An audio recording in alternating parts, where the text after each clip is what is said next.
America, your dream ain't nothing but a hallucination, a creation of stolen nations forced upon plantations that grow nothing but strange fruit.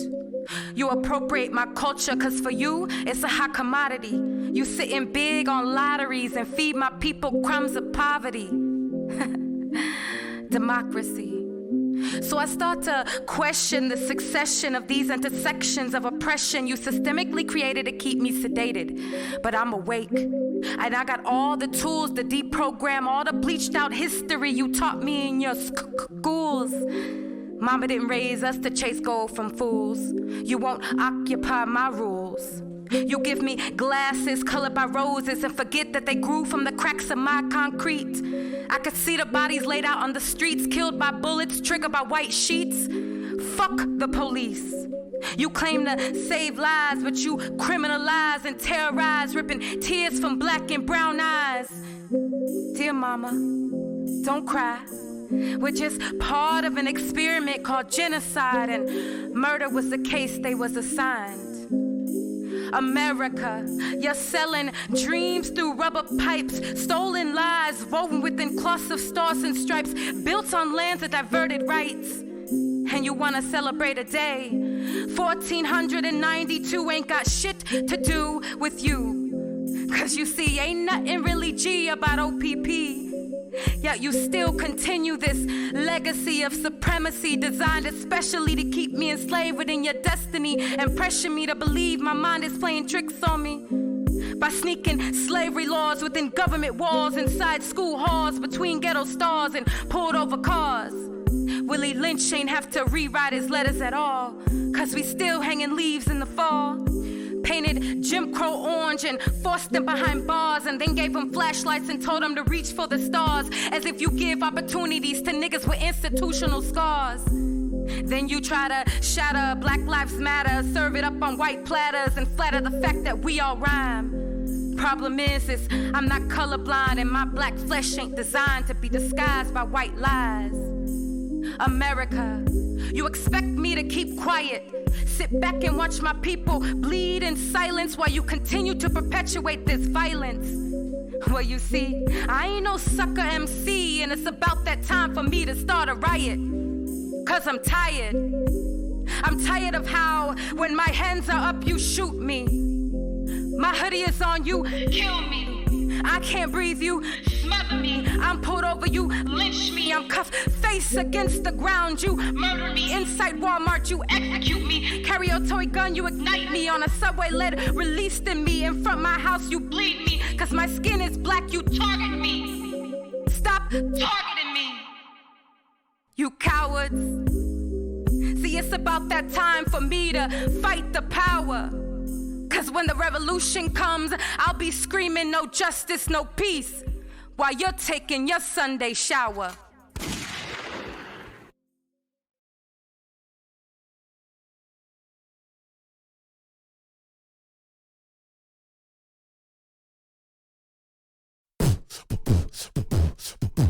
On the couch, on the couch, on the couch, homie, we on the couch. On the couch, on the couch, on the couch, homie, we on the couch. I said on the couch, on the couch, on the couch, homie, we on the couch. On the couch, on the couch, on the couch, homie, we on the couch. On the couch. You stupid. Welcome back to On the Couch, you guys, with your host, Ray Marie. And your co-host, Doobie. Hey. Today we have Melissa Moon, and we also have Cece with us, community activist out of Kansas City, Missouri. How you guys doing? Good. You here? We out Yeah, here. we. So we're still having our Black Lives Matter discussion topics going on with our interviews lately. So I'm just gonna go ahead and dive in with the first topic. I want to know you guys' opinion on the LGBTQ's role in the movement and what's going on right now.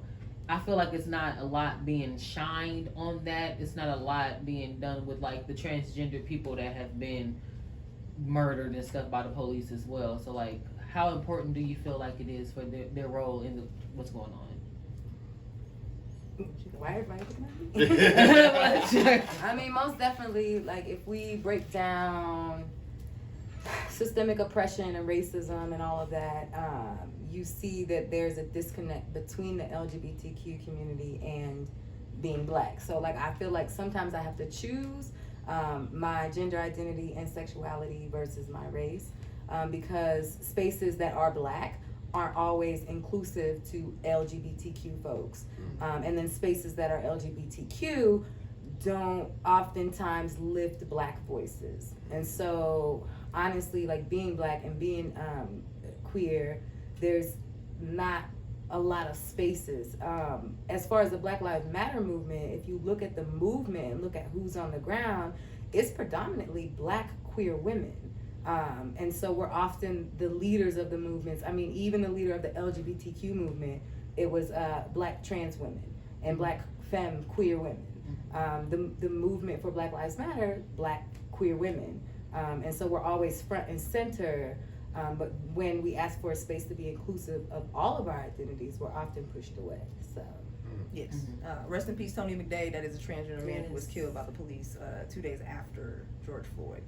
Did not get hardly any type of recognition out protesting. It took a couple days for people to actually start recognizing, start putting it out there. It was even at protests where there were people with bullhorns basically trying to give out speeches saying how they don't have time for the gay people or gay life because that's trauma for us due to what slave masters did to Black men, specifically to humiliate them, without realizing that homosexuality traces back to the Egyptian times. Like, it traces back to West Africa. It traces back to before we even have documentation of civilization, because it's just a human factor. The trauma in what you're referring to is the rape itself, and that's the thing people keep, they want to put pedophilia and homosexuality in the same thing. It's not a little gay child's fault that a pedophile can recognize that they are going to be homosexual one day or possibly queer, identified in some way. That's what happened to me. So literally, but because of that, we'll be seen and shunned and treated as if we're the pedophiles, even though we may have been children at the time of what happened to us. You know what I mean? We're the perverts in this case, except never mind the people doing it behind closed doors, like I said, last time I was here. In regards to who doing it behind closed doors, they get all the prestigious and 10% of your check every 2 weeks, but never mind on that. But yeah, so we definitely have a huge divide in it, and there's also a large issue with racism in general. We got people all over social media right now apologizing just for the comments they made about Black Lives Matter movements and just completely disregarding it. And they're supposed to be leaders in the community. But we still have, it's ultimately just talking about oppression in general. Like, people don't understand that when we're talking about dismantling oppression, it goes really, really thick. Because even in marginalized communities like the LGBTQIA plus community, we still see racism, bigotry, and transphobia all day, every day. Even in the community. Within the community. And that's why it's hard to have spaces. Just a little quick history lesson for all of our Black folks. The sodomy laws, the buggery laws against homosexuality actually came from white people. So do your research. Do your research on where the first queer folks came from. They came from Egypt. But I'm gonna let y'all do that. I'm not gonna educate Native y'all Americans any further call than them that. two-spirited because they recognize them as well, and of course we know Native Americans is the first people on this land. There's a lot of different communities. The only person who does that, like she said, is a white man, and we learned very well from Master how to just sit around a plantation and point fingers at the opposite side of it. Talk bad about the people who get off of it and come back. And you know what I'm saying? You know what I mean? Like, we literally learn very well how to do that. I will not deny the trauma that has happened to Black men, to Black women, from what was being done on the plantations. I'm not going to deny that. Right. However, I just ask folks to open their mind to, history, to research all of that. It shouldn't be a reason to divide at the end of the day. Yeah. Yes, we all have trauma. Yes, that we all probably have something that we inherited from the plantation, but that should not be it. It's divide and us going against one another, because that's literally how they've been able to do this long, thus far. It's just a divide. You can see it in our history. Malcolm X was talking about it. Like, literally, once the Negro recognizes that within their communities, once Black people recognize within our communities that we have everything we ever needed, because we are the reason that civilization ever existed, we will be somewhere. Right. Yeah. And that is definitely true, because the civilization of the white man has always been off of somebody else's back. Yes. Mhm. And somehow they're the dominant race. Right. Oh, that's That's the biggest another mindfuck. They don't show. realize that. That's the biggest that's a mindfuck in the mindfuck world. like How a they can mother. ever make us feel this way. How they Yeah, can ever because feel submissive to them. they would never be the most dominant. You have to tell them to come wash their ass. Well, Yeah. and that's why. How I to feel do- like how to use that's the why. plumbing Yeah, system. how to do lights. Wash your ass. They're not supposed to do that once a week. How And to this one cook. bell and this one, How and then to- also take this water out here Yeah. and drink out of it. Don't do that. Yeah, We like have to come Yeah, tell you like, to not yeah. do that. And you think we the inferior race? I mean, let's talk about it. Because y'all. of They know well, better. shit, we've been knowing how to filter water for so long, but a lot of people don't even know about our own history on how to do that. So Right. we had to depend on somebody that has do it in a bigger, productive way. Yeah. I guess I should say. I Yeah. feel like a lot of people like kind of piggybacking off of what you said about the trauma and stuff like that within the Black community about LGBTQ plus. I just feel like a lot of it's being overlooked because Black people want to just like not deal with it, like how a lot of things was in house, shush shush, like be quiet about it. I feel like it's a fear too. I feel like it's a fear for a lot of men, I would say, because a lot of things happen to them and they don't want to discuss it, they don't want to deal with it, and so their way of doing it is like being hella homophobic, you know what I'm saying, Right. and being hella deterrent of that and not allowing them to be a part of what's going on now because like their life doesn't matter, quote unquote. Well, we inherit trauma. So Yeah. to think about what you would inherit as a Black man if you know if you was either the raped one in your genealogy pool on down the line, Mm-hmm. or the one that witnessed the rape. Imagine what that could create for you mentally, even Yeah. without even knowing where it comes from. You know what I'm Yeah. saying? Right. But just to go back to what you was particularly saying just now, think about on the plantation again. Mm-hmm. If we watch one person get whipped, what was he gonna do about that? If we knew one person was about to do something to get in trouble and they done did something, what would happen to you if you went and said something? Right. That's what we got that from. Mhm. Yeah. I mean, I 'Cause think we- it's that. Oh, go ahead. No, I was about to say nah. Well, I Cause we, piggybacking off of what you just said, we actually kind of talked about that last time you was here because if with the situation that sparked everything with George Floyd, if there was multiple Black men at that scene, would you be recording or would you be trying to stop it? But if you were, you would have to be willing to die at Exactly, that moment. and Like, at that that's moment. exactly what she's saying. That's Yeah. that we got that mentality from the From back plantation then. because Why do you honestly, think they keep nah, doing it? we should be ready to die for that. Yeah. We should be ready to die for that. We strong in nature and who we are. We strong spirited. We're strong minded. We're strong willed people. Period. And wrong is wrong, right is right. Like, And but you, now- I mean, but at the same time, you have a little girl. Like, so Yeah. if that was being recorded and you there, you gonna jump on him thinking about your daughter. That's the You know thing. what I'm Everybody saying? says, Yeah, I would I'm- have did this, but if you was But in if there you was right there, really in that you moment, know, like if you was in And that that's- moment, would you and been that's- able to do that? That's I what I'm don't know. saying. I don't know if I Speak on can. Going I back can't. to what we were saying I don't about know with if I us can. actually coming together with the queer community, like that's what we need to realize, that if we actually came together and there was multiple there that actually knew what was going on and knew how to stand against it, would it actually happen? Because if you got multiple of us around, you're not just gonna pull no catch-22 on anybody and expect nobody not to say nothing, because we gonna pull your card. I mean, that's just my take on it.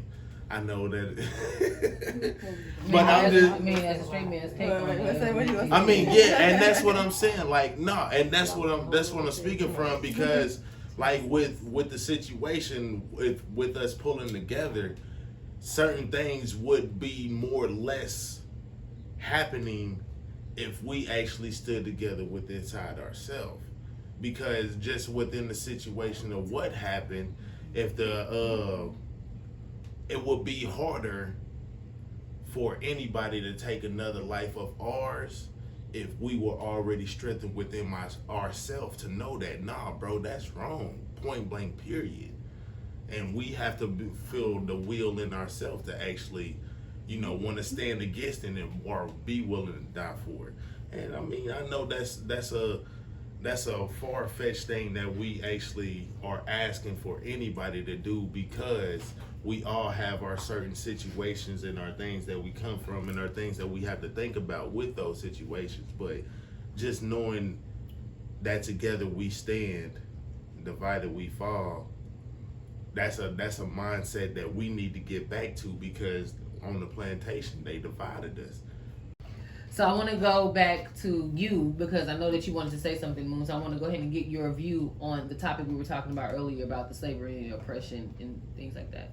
Yeah, I just wanted to clarify and be sure that people understand that what happened in slavery with the slave masters, like raping men and things like that, doesn't attribute to being gay or being queer or anything else like that. People like I knew when I was 7. You know what I'm saying? But I didn't come out 5. I didn't come out until, I was in my early 20s, because I was taught a certain way. And so it wasn't that, anything happened to me or anything else like that to have me identify the way that I do. So I don't want to attribute to that. And I also believe that a lot of times within the Black community, men are homophobic, and men, don't want to deal with the LGBTQ community and all that other stuff a lot of times, because again, coming from white folks and the structure of oppression that rolls down, like in order to have power you have to be straight and male and white. And so any Black male who is trying to obtain power at least has 2 of those, like they're straight and you know what I'm saying. So just wanna nothing Right, like right. childhood trauma and all of that does not equate to someone identifying as LGBT. Correct. Because if that's the case, then what? 12 and 46 women would identify as LGBT.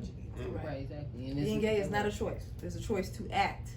Therefore, you may not choose to act on it for quite some time, if ever, but that does not mean that you're not gay. Just because you're trying to push under. Suppress it. Do not get you a beard and drag somebody along for 10, 20, 30 years and tell them later that you're gay. And y'all got grandkids y'all got to raise together, and while they accept your gayness at the same time. sexuality is fluid. It's very fluid. So it may change. You might be gay now, bisexual later. You might be bisexual now, straight later. It's up to you, because that's your body parts. We just need to stop giving so many damns about someone else's private parts. Right. Like, Exactly. It's not my business. Yeah. Nor is it yours. It's not. Okay, so secondly, I do want to talk about the parental aspect of being a mom of Black children right now, because I know that you do have kids.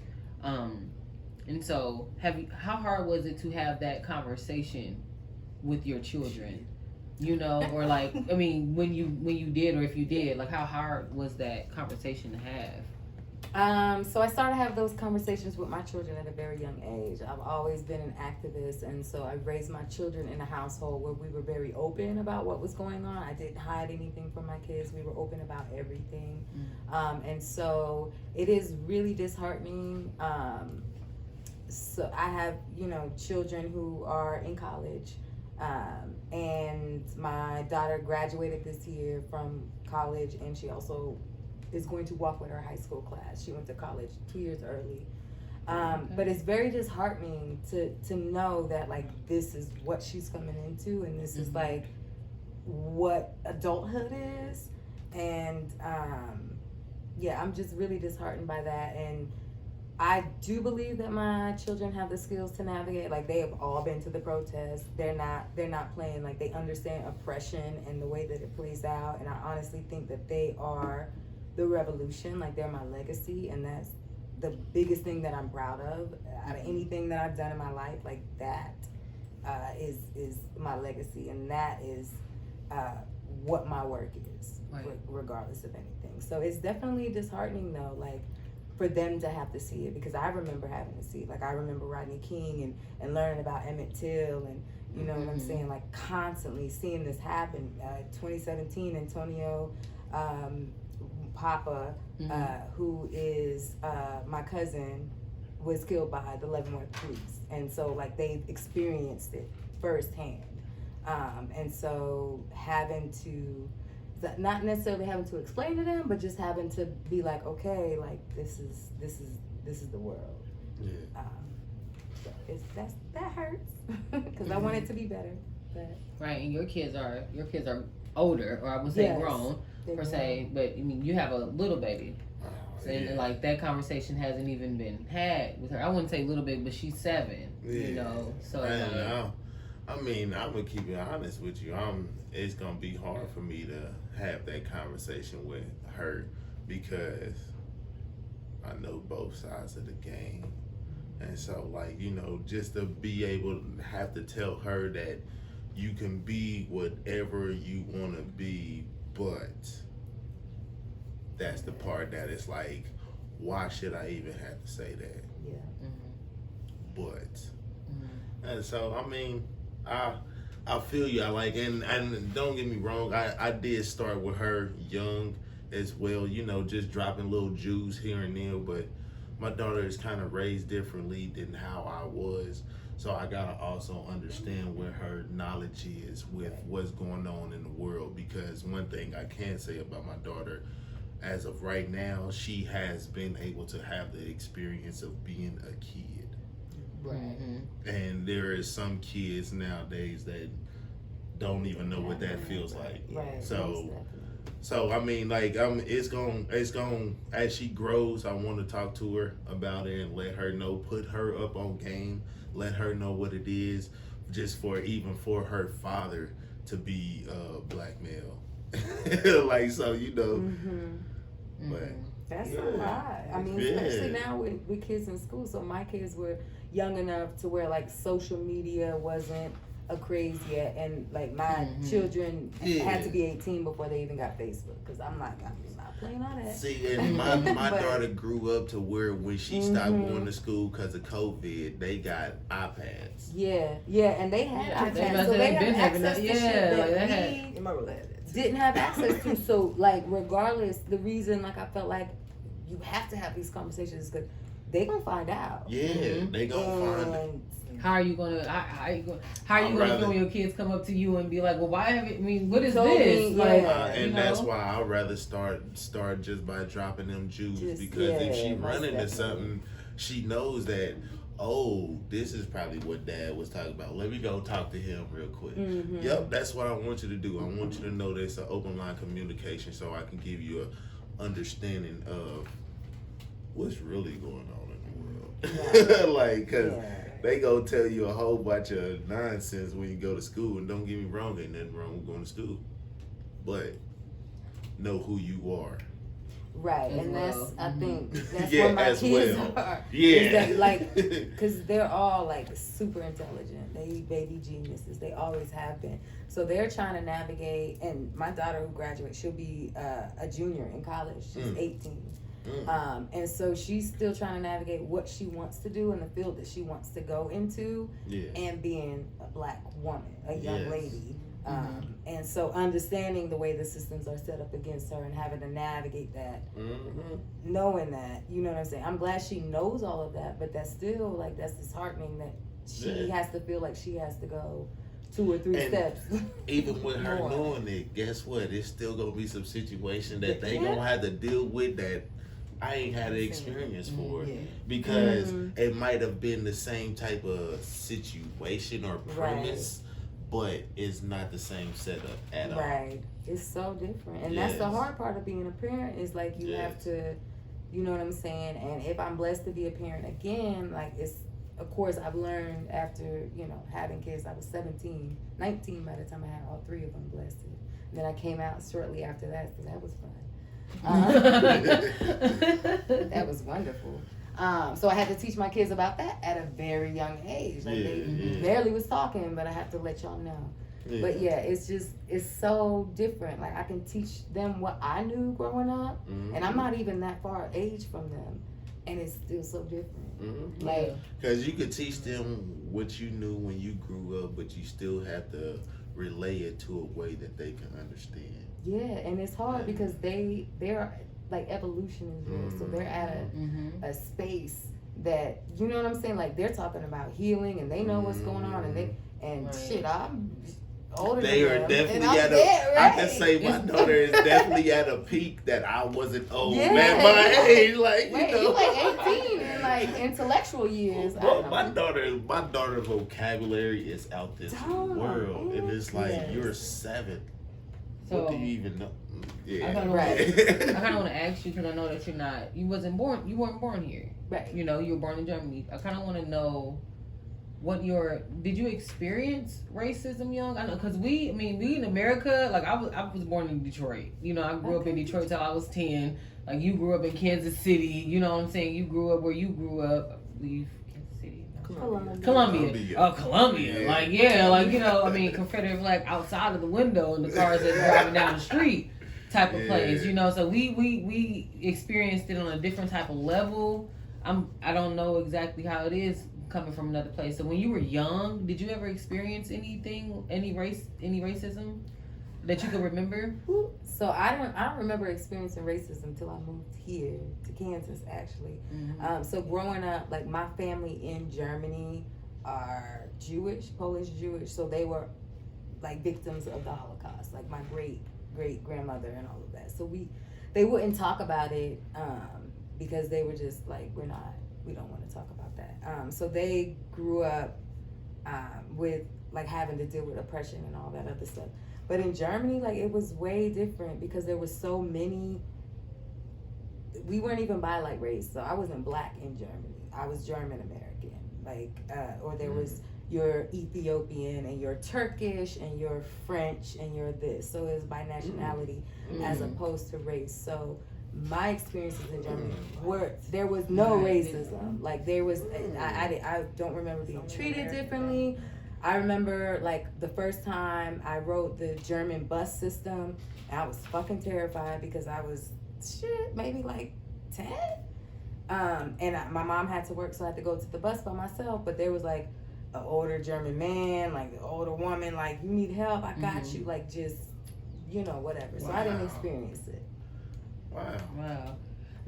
Never knew that. I never knew like, you know, it was based on nationality and not race. Yeah. You would think Germany, Nazi, you know Yeah, what I'm saying? yeah. You would think, like, but no, not at all. And I'm not saying there's not racists there. Yeah, exactly. But not in my experience. And if you look at the country as a whole, like they are one of the most progressive countries that there is. That there is. They stopped rent for 5 years. To stop gentrification. So. Oh, wow. You said they did what now? Stopped rent for like 5 years to stop gentrification. They have you can have a gender of X on the birth certificate if you have a baby. But yeah. Learn something new every day. Stop Research, rent. y'all. Stop rent completely for 5 years. No, we're not gonna do that. Right. Yeah. For 5 years, ain't nobody to pay rent, just so they wouldn't have to gentrify their neighborhoods. Like, how dope is that? That's very progressive. That's how you know we in some Research. All right. Okay, so I definitely want to talk about you guys' business, the Black Pockets LLC. I kind of want to get to know where the idea came from. Like, what originated the idea of the Black Pockets LLC, and what do you do? So, I basically have been doing financial services. I can't even pinpoint one thing for about 12 years now. So I've been working with stocks and bonds, from being like a mutual aid specialist, which is basically when people call you for mutual fund specialist. When mutual fund people will call you basically to do transactions, things like that. So I learned about the stock market, which is a whole long diatribe of information. And I basically found out that white people owe us money in more ways than you could possibly imagine. Because they used to sell stocks on good old Wall Street before they sold stocks and bonds. They sold niggas there. They used to sell slaves on Wall Street. So yeah, and when it comes to cotton and tobacco and hemp and all the things that we used to harvest for free, and like oranges and apples, they still sell these every single day on the stock market. There's a price for them. So that means that you actually got collateral from these, from our free label for 400 plus years, and then decided to sell it on the same market that you replaced us from. So you swap people out for these things. Yeah. So yeah. I said kind of, because people are still in prison. Well, yeah, of course, right. People are definitely still in prison, enslaved in other ways. So I was like, how do I put my two lives together? Because I was also a volunteer at KCAVP, which is the Kansas City Anti-Violence Project, LGBTQ plus anti-violence organization. And I was like, I need to just somehow put both of these things together because they're both my passions. And I didn't know how we could do that, because one thing is on the financial side, one thing's on like a more, community side. Mhm. And then Black Pockets basically became that because we both do the work as far as Kansas City anti-violence work is concerned in general. And there is a large disparity in that, as we just discussed. It's still racism included. There's still like our marginalized communities are the last that go through the doors with systems because they still have all their biases. And so Black Pockets itself was birthed from that, at least from my perspective. From my perspective, let me go all the way back. So she was all about financial this and financial that, and I've always been an activist. Like I've always been doing this work, and so it was like even working with the Anti-Violence Project, and that's the work that again we've been doing, and I love doing that work. However, there has been a disconnect kind of because it's a nonprofit, and so there's been a disconnect on what type of work that we can do, because with nonprofits you get money from the government or the state to do specific work, and there was a disconnect. And she brought up the financial stuff. I was like, are you crazy? Finances don't give a fuck about us, whatever. Until she broke it down and explained it to me, and she kept saying she wanted to start her own, and I'm like, okay, how can we bring everything together, because you have all of these skill sets.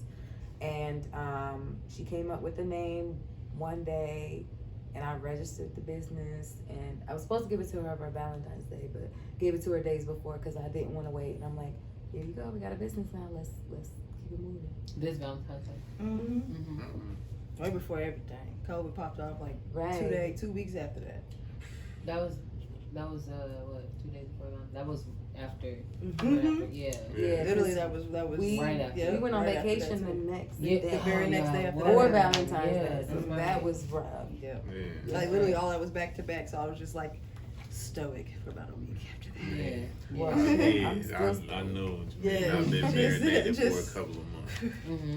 Yeah. Yeah. For the day. Yeah, fine. For the day.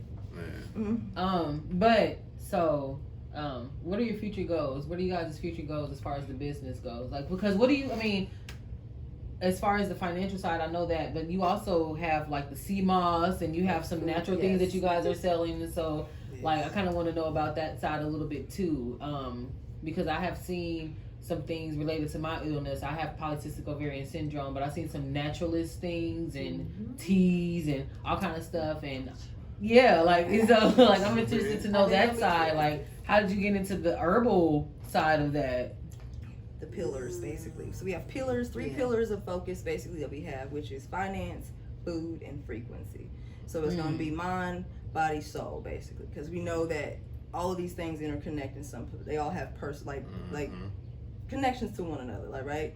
And if one isn't well, then the other are not going to work very well. When it comes to how we have our spending habits, with how we eat, then becomes affected, and then how we feel overall, mentally, spiritually, emotionally, becomes affected.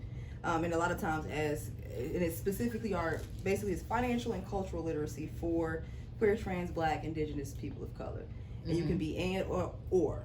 So that means you don't have to be queer and Black. You don't have to be just Black. You know what I'm saying? You can literally be one of those wonderful prefixes, along with allies and supporters who want to also come and learn anything or help in any way. Right. And so the food portion of that basically kind of balances out the other two, just because, and that's of course where Moon comes in at her expertise itself. And then we planted a garden, like we've literally been doing things holistically that particular way, just because people, we need to go back to our roots, like what we learned. Like none of us ate the way we eat now. None of it processed food and all that's a concept of America. Like we were good at what we did as far as farming, because that's what we do. You know what I mean? That's just how, like, naturally. Like people think farming is like a new thing, and it's not. Nah.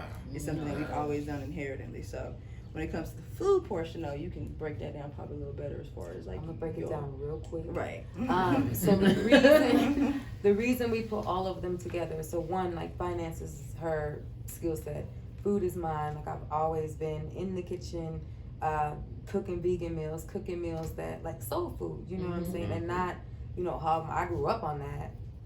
Right. My people from Shreveport, Louisiana. I grew up eating pig feet and shit, but you know what I'm saying? I know what that was doing to my body. So food has always been my thing. So I say I'm the kitchen alchemist. But we both, the reason like we were best friends is because the frequency part of it. So that spirituality, the grounding and doing alchemy with the oils, like that's her thing, and healing and all of that. And so we we're like, okay, we can all these like align and all these go together, and so that's to us and our belief and what we believe as far as humanity is that if you align mind, body, and soul, then you will truly be liberated, regardless of anything else. So if my mind is cool and my body is cool and my spirituality is okay, anything that's going on can't even touch me because I'm that elevated. Yes, Right, whatever right. your purpose is, you will be. It's easier for you to locate that and destroy it. Basically, like literally take your purpose and see it through. Because a lot of times we start things that we can't finish because we get caught up here, there, and everywhere. And of course, the life is still going to happen. But how, like you said, how sound would that be if our entire spirit is in alignment? You know what I mean? Right. Like things are gonna still come at you, but they Yeah. can't penetrate you when you are completely Clear sound within mind, yourself. clear Right. body, clear Yeah. spirit. Exactly. You'll be Yes. able to have a clear head once you attack whatever you going in through life. Exactly. All the way. And when we say Yeah. finances, we're not like, oh, you got to be super rich or anything. Yeah, else. yeah. It's literally about like, how do we manage our finances Yes. so Right, that we right. can eat better? How do we manage Yeah. our time so that we can eat better? It's Or not about where- how much yeah. you get, it's about what you Period. spend it on. Yeah, Period. Yes, finances. exactly. Like, Exactly. And our money's not being recycled back into our own communities. That's the part. So that's the ultimate goal of that. So like when we're giving it over to the Asian people for our hair and our nails, the Arabs to go buy the hair and the nail products and to do everything else. And Jay's Chicken is great, but they are not black owned. We just love Jay's Yeah. Chicken. They are not Yeah. black people.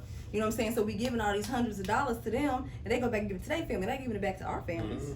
Right. And then we wonder why we still have this huge wealth gap. You know what I'm saying? 97% of black people's money spent every year goes outside of its community, and we spend $2 trillion a year. Yes. So think about just a fraction. They said if we only have to spend 7% more, I say 7% more, meaning 10% total in our communities for us to actually start closing the wealth gap. That is it.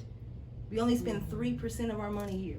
If we spent it just at 10, we could start closing that wealth gap. But do you think that ever's going to happen until we start talking about it? We Right. need, we need to Yeah, start a lot of talking people about it don't and know heal about from it. Talk about heal it. from it because Yeah. that's not our fault. We've had Black Wall Street. Yeah. You know what I'm Yes. saying? Yeah. And they drug us through the Yes. streets and they Yes. had mass massacres on Black Wall Mhm. Streets. And anytime we try to have a black business or try to, you know what I'm saying, they discriminate against us with Right. loans and buildings and all of that other stuff. So it's not our fault by any means. Yeah. But what has to happen again is we have to balance out our frequencies and work through and heal ourselves, Mhm. body and mind. Don't need bandages. You know what we I'm saying? need So healing. that yeah, Yeah. so that we Healing. can. Yeah. Yeah, That's it's the trauma. thing about it. We always talk about when we do trainings, we do presentations, we talk to wonderful people. She's on keynote speeches, but the one thing we can never really like this tag in on is the healing part. Yeah. It's like 2 slides long. A little bit here, this how you do it, this how you help. Here's some resources. Thank you for coming out. Good night. We talked all for an hour and a half about what's wrong. Yeah. We want to talk about what's right and how to make it right for yourself and everybody else, and that's what Black Pockets is about. What's in your pocket? Money, jewels, crystals, Newports. I mean, what happened? Whatever. Newport, Be honest about it. White Hey. man profiting off of our motherfucking backs. Yeah. Tobacco, Yeah. weed. That's Yeah. our It's stress. a whole nother, Right, we yeah. Put some Yeah. chemicals in it. We gonna get that we gonna right. get that together. Yeah. All right, so I definitely want to thank you for being here. I appreciate your Yes, perspective on yes. everything that we've been talking about here lately. So, where can people find you if they want to know more about who Melissa Moon is? If they want to know about Black Pockets LLC, like where can people go to find you? I mean, y'all can find me on Facebook at Melissa Moon Brown, Instagram at Mo Gisler. You can find Black Pockets at blackpocketsllc.com. You can also find us. She ain't gonna talk. You can also find us at Black Pockets LLC, Facebook, Instagram. We have a Pinterest. I work very hard on that Pinterest. You can follow my Pinterest now. Okay. Hey. I love Pinterest. But me too. It's everything. So yeah, definitely follow us. We do make specialized products. So if you need anything specifically made for you, let us know. Like black soaps and like sea moss and you have the Sea aloe moss, vera black gel, like that soaps, kind of we make food. We make infused goodies. We make all kind of stuff. Okay. Did nobody say all that kind of infused? Mm. Oh, okay. Yeah. I got excited. not on camera. Right. But no, CBD yeah. infused. CBD infused goodies. No, but any type of infused goodies. We do all of that. We will be coming out with curriculum and series. My partner, the CEO, my best friend, all of the above, my baby mama soon to be. She is coming out with a saving and spending club. Okay. So check that out. There That's is a group wonderful. for that. If you're interested in that, just email us at blackpocketsllc@gmail.com. Bam, you heard it. Boom. Thank y'all for watching my episode of On the Couch. And please make sure you comment below about today's topic, and don't forget to like, share, and subscribe. And if you missed any episodes, please keep watching.